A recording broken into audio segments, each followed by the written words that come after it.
What would you do if the person you trusted most betrayed you in the place you called home? It all started with subtle signs, mysterious excuses, a forgotten envelope, and a comment from a neighbor that didn't sit right. Then came the moment that shattered everything, discovering the truth I never wanted to believe. But this story isn't just about heartbreak, it's about finding strength, learning who truly stands by you, and reclaiming your life when everything falls apart.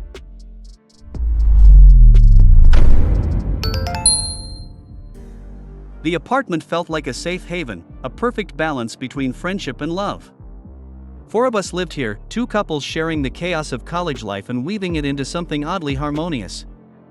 I used to think it was the kind of setup people dream about: weekend movie nights, late-night pizza runs, and shared secrets. But lately, that harmony has been cracking, like a vase with tiny fractures you only notice when the light hits just right.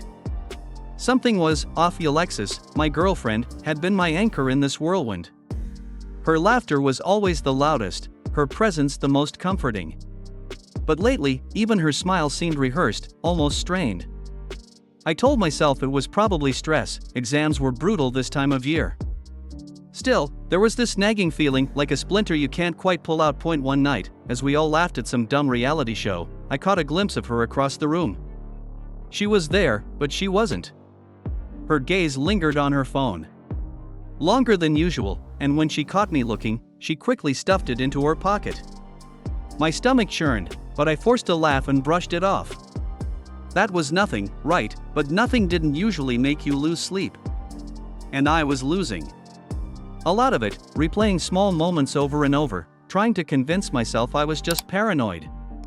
Yet, deep down, I knew something was changing, and I wasn't sure our little utopia would survive. At first, it was easy to dismiss. Everyone gets busy, distracted, a little distant now and then, right?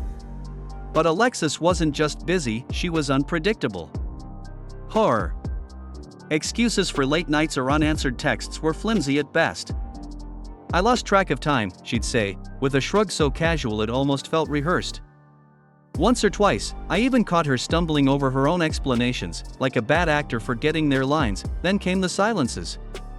Alexis used to respond to my texts within minutes, always with that playful tone that made me smile even on the worst days. But now, hours would pass without a word. When I'd ask about it, she'd flash me a tight-lipped smile and wave it off, saying she'd been busy with group work. It sounded plausible enough. Still, her phone seemed glued to her hand more than ever. One evening, our neighbor Mark, always the chatty type, caught me in the hall. "You guys must have a lot of energy," he chuckled, leaning against his doorframe. "Mornings have been lively around here." I laughed politely, not quite sure what he meant. But the comment stuck in my mind, scratching at something. I didn't want to acknowledge the air in the apartment felt different now, heavier somehow. Every laugh from Alexis, every glance she cast my way, felt like it was wrapped in something I couldn't name. I told myself I was imagining it, that I was just stressed like everyone else. But in the back of my mind, a question started forming. And it was getting harder to ignore. Alexis was always punctual. She prided herself on never missing a class, no matter how late she stayed up. So, when she told me she'd be at the library for a study session that morning, I didn't think twice. But something about her tone, too cheery and deliberate, stayed with me. By noon, that familiar unease crept in, and I found myself glancing out the window at her car. It was still parked in the exact same spot. I tried reasoning with myself. Maybe someone picked her up? Maybe she took a break and walked to grab coffee? But the pieces didn't fit. By mid-afternoon, I couldn't shake the feeling that her words and actions weren't lining up. When I finally asked her about her day, her response was rushed, like she'd been caught off guard. "Oh, I didn't go to class after all," she said with a casual wave. Her explanation felt too convenient, too rehearsed. She claimed she wasn't feeling well, so she stayed in the apartment to rest. Yet, when I asked what she'd worked on, her answers were vague, her tone defensive. My heart sank as I watched her stumble through her words, her hesitation louder than anything she could have said that night. I replayed the conversation in my mind. Each pause, each shift in her voice, felt like a puzzle piece that didn't belong. I wanted to believe her. I really did. But it felt like every answer she gave led to more questions. And those questions were beginning to drown me. The kitchen was our shared space, where the smell of late-night ramen mingled with morning coffee. It was the last place I expected my doubts to take shape. But there it was, lying in plain sight. On the counter, a small envelope, unmistakable in its design. It was the same brand Alexis and I used, the same discreet packaging, but it didn't belong there. It shouldn't have been there. For a moment, I froze. My thoughts ran wild, searching for an explanation. Maybe it had been there all along, forgotten. In the shuffle of groceries. Maybe Derek or Brooke had left it. But deep down, I knew better. This wasn't just a misplaced item. It felt like a warning sign, impossible to ignore. When I brought it up to Alexis, she laughed nervously, brushing it off as nothing. Her words felt hollow, like an empty shell of the confidence she usually carried. "You're overthinking," she said, her eyes darting away from mine. I could feel my grip on the conversation slipping as she deflected, her tone laced with irritation. I didn't push further that night, but the image of that envelope stayed with me, etched into my mind. It felt like the beginning of an unraveling, like pulling at a thread and watching the fabric come apart. I couldn't shake the feeling that everything I'd built with Alexis was suddenly fragile, balancing on the edge of something I didn't yet understand. Mark, our neighbor, was never short on things to say. His offhand remarks, usually harmless, now felt weighted with meaning. It happened during another one of his hallway encounters. He leaned casually against his doorframe, his smile playful but somehow intrusive. "You and Alexis sure know how to keep mornings lively," he said, his voice carrying that hint of a smirk. I laughed it off, like I always did. But this time, his words lingered. Lively? What did he mean? Alexis and I hadn't exactly been lively in weeks. As I walked away, his comment gnawed at the edges of my thoughts. It felt like he was hinting at something, dropping breadcrumbs I wasn't sure I wanted to follow. Later that night, I replayed the conversation, dissecting every word. Mark had no reason to lie, but why say that? I thought about Alexis's odd behavior, her excuses, the envelope in the kitchen. Suddenly, it all felt connected, like pieces of a puzzle I was too afraid to assemble. My chest tightened as doubts became more persistent. I told myself I was being paranoid, that Mark's words meant nothing. But paranoia has a way of planting seeds, and mine were growing fast. Every look, every laugh Alexis shared with Mark in passing now felt different. I couldn't ignore it anymore. Something was happening, and Mark might have just handed me the missing piece. It was a normal day, or at least that's how it started. I came home earlier than usual, hoping to surprise Alexis with takeout from her favorite spot. As I climbed the stairs, the sound of laughter floated down the hallway. At first, it made me smile until I recognized it wasn't coming from Derek or Brooke. The door was slightly ajar, and the voices inside grew clearer. Her voice. His voice.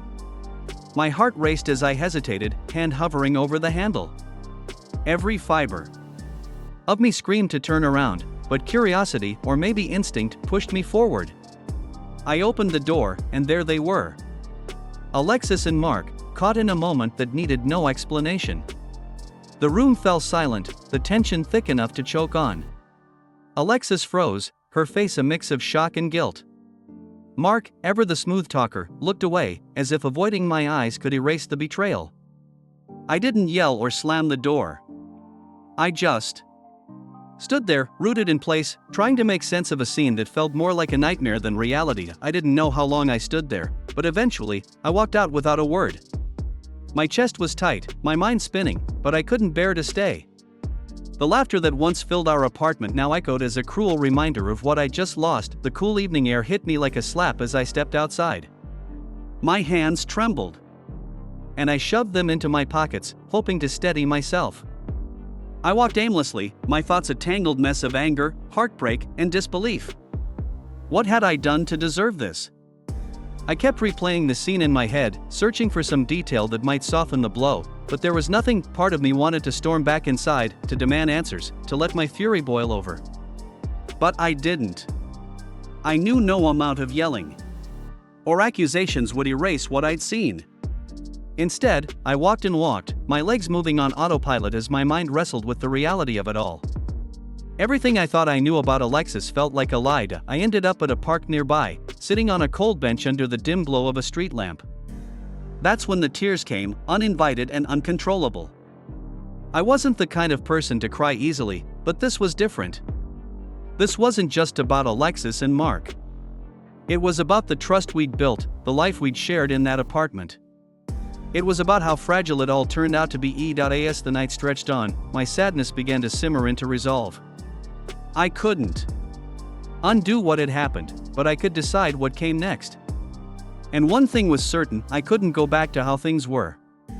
That chapter had closed the moment I opened that door. When I returned to the apartment, Derek and Brooke were in the living room. Their usual light-hearted banter fell silent the moment they saw me. I must have looked as broken as I felt because Brooke immediately stood up, her eyes full of concern. "What happened?" she asked softly. I hesitated, but the words tumbled out before I could stop them. As I told them everything, their expression shifted from confusion to anger, and then to something I hadn't expected: solidarity. Derek clenched his jaw, pacing the room as if he needed to burn off the frustration building inside him. Brooke sat beside me, her hand resting on my shoulder. "She needs to go," Brooke said firmly, her tone leaving no room for argument. The next day, Brooke confronted Alexis directly. I overheard bits of the conversation, Brooke's voice sharp, Alexis's responses defensive and pleading. It wasn't long before Derek chimed in, backing me up with a level of loyalty I hadn't fully appreciated until now. Together, they made it clear Alexis couldn't stay. They wouldn't tolerate betrayal under the same roof. Their support caught me off guard. I had expected awkward silence or maybe even indifference, but instead, I found allies in them. It was bittersweet, though. The apartment we'd shared as friends now felt like a battlefield. But their loyalty gave me the strength I needed to face what came next. The text started the day after she moved out. At first, they were casual: "Can we talk?" or "I think we need closure."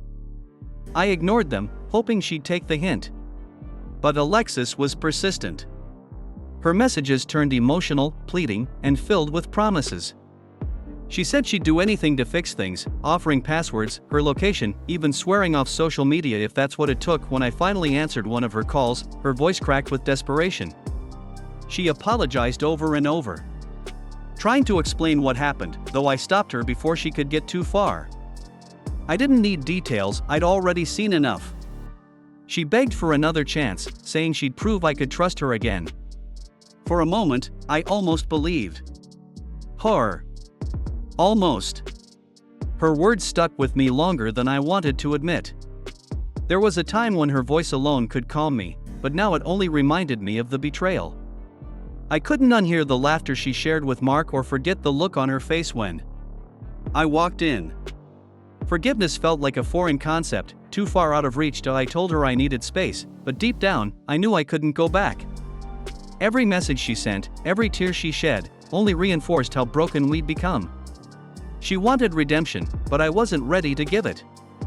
And honestly, I wasn't sure I ever would be. After Alexis was gone, the apartment felt emptier, but not in the way I feared. Instead of echoing with sadness, it became a place of quiet renewal. I threw myself into my studies, reclaiming the time and energy I had once poured into a relationship that no longer existed. At first, it was hard. Moments of loneliness crept in, but they were balanced by an unexpected sense of freedom. Derek and Brooke became my anchors, their presence a reminder that not all connections are fragile. They pulled me out of my head when I started spiraling and celebrated the small victories with me, like passing a tough exam or finally fixing the broken cabinet in the kitchen. Their support made me realize that loyalty and friendship could be just as healing as time. Alexis's attempts to reach out gradually faded, and with each passing day, the weight of her betrayal lifted. I stopped checking my phone for her messages, stopped wondering if she was thinking of me. Instead, I began focusing on myself, on the goals I'd put on hold, and the person I wanted to become. It wasn't about revenge or bitterness anymore. It was about moving forward. One night, as I sat with Derek and Brooke, laughing over a stupid meme, I felt something I hadn't in a while: peace. I wasn't over what happened, not entirely. But I was learning to value the people who truly mattered. The ones who stayed when things got messy. And for the first time in weeks, I felt like I was finally ready to begin again. Keep watching our stories by clicking on one of the videos that appear on the screen, and don't forget to subscribe to the channel and turn on notifications to be alerted about new videos. See you next time.